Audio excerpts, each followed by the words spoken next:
Okay, so first I will try to give a little bit of the context and the current situation before I proceed. Cyprus is one of the hotspots, let's say, for climate change, even though we experience a lot of challenges about environmental issues in general. We had the chance to discuss the last days that we are together, but also during the other meetings. So we have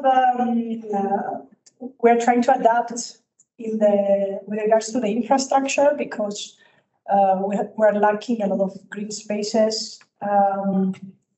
We also have increasing population and pressures from tourists that come to the island. In 2019, we reached a peak of 3.5 million, which is 3.5 times bigger than the Cyprus government population. We have loss of habitats, biodiversity, and other critical ecosystems. We have some challenges on these areas. So we have also the urban expansion, which continues to grow. We're prone to flooding due to insufficient vegetation, as I said, and lack of green spaces and also soil sealing. So the local authorities, as all local authorities, I think, face financial constraints on doing things and that, but at the same time, they do not even prioritize these matters.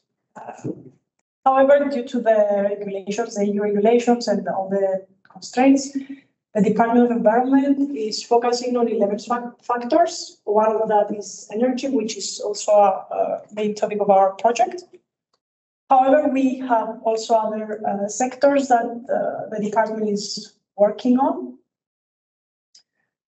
Some of the main challenges is the persistence of unchanged agricultural practices because they are more based on how to make profit instead of how to take care of the soil and all these things that we notice in Estonia and in Slovenia that are great practices, and it's good that we are involved in such projects because we have the chance to exchange practices during the project. So as I said, the land use decisions are made predominantly driven by profit instead of how to protect the environment. We have an absence of policies on mitigating these issues. So if there is no motivation for someone to change practices, then they don't. Planning zones undergo frequent shifts, so we don't have proper monitoring of the environmental impact. This is a very bad mood now, but we're getting there. Then we have uncovered. There is little uncovered land for green spaces because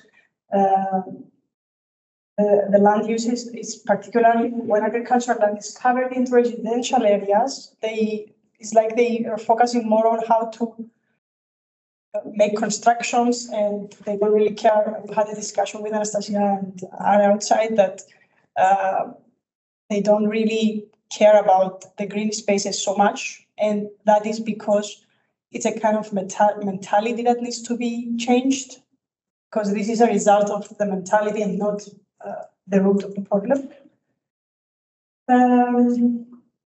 Okay, so we have the National Strategy on Adaptation to Climate Change, which was passed into regulation. And this document is accompanied with a National Adaptation Plan, which is called Climate Change Action Plan. And this defines the sector risks, some adaptation actions, but also a responsible authority to proceed with these actions.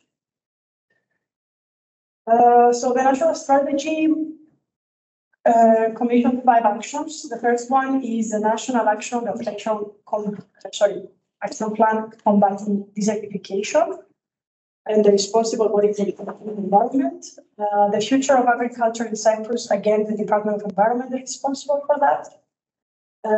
experimental investigation of the impact of reduced irrigation, increased sun exposure and temperature in specific crops, and the responsible body is Agricultural Research Institute, climate change forest impact, forestry department, and the plan to remove the dependency on rainfall levels for the needs of drinking water, which we have the water development department. Now it's important to mention about, I don't know if you're aware about most of you are, about the division of the island. So this causes also some extra challenges between the two communities because for many years it used to work as one city. So after the division, there need to be cooperation for which for many years couldn't happen.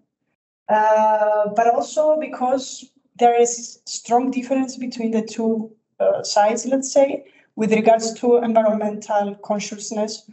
We are considered more environmental conscious after what I described. So imagine what happens to the other side with regards to environment. So we have some bicommunal projects and efforts towards dealing with a lot of challenges, but again, this is a critical point with regards to what we can do as an island.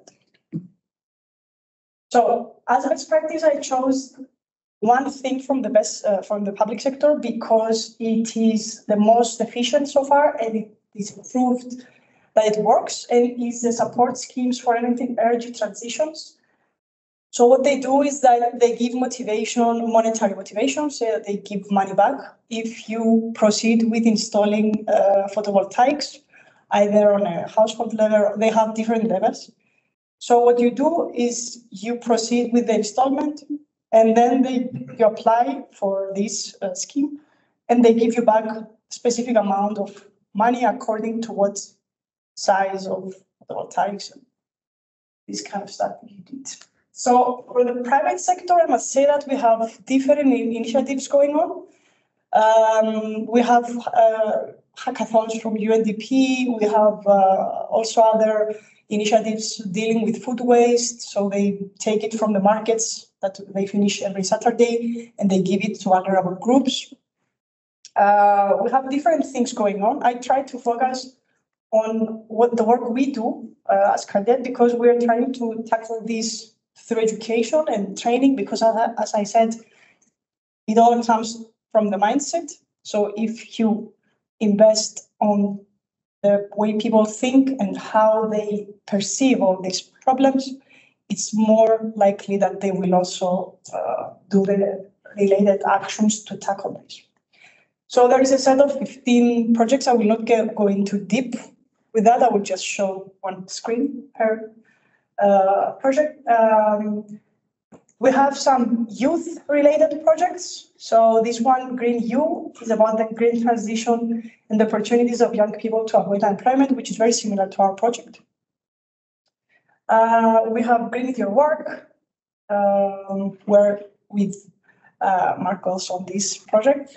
And the aim is, again, we involve also, again, youth, and we emphasize on the green transition and how green jobs can be a way to become a greener, let's say, world. Upcycling waste. This is a platform which allows youth workers to use upcycling and artistic recycling as a tool for their people. Flag is about climate change and again, young people, so they become youth ambassadors. Go Green. This is more digitally related. It's using augmented reality and through simulation-based training, how we can foster green economy. Green bed choices is fighting climate change. This is more with bed educators, so it's indirectly to youth. We have business-related projects, so we try to incorporate sustainability and environmental issues through education into the business world. This is about circular economy and entrepreneurship. SMILE is about education, mainly primary and secondary education, again, through STEM, and the topic is climate change. We have Relief. This is related with farming and how to deliver an innovative approach on bioeconomy in farming. Gray for Green is about active aging. So we have the elderly coming in here, and again, towards sustainability and climate change.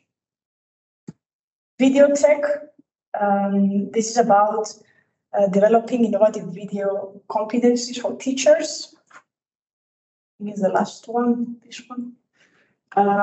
So this is about shared need to fill the gaps in knowledge and strategies on how to promote sustainable tourism, because I told you tourism is a high topic for Cyprus. It's not the last one. This is about social innovation and social entrepreneurship, again in school education. And leading 2030 is about boost post-pandemic business practices for sustainable development. And that's all. There are a lot of information about all these projects in the website of CARDET. So if you're interested in some of this, you can have a look. That was from my side. Thank you very much.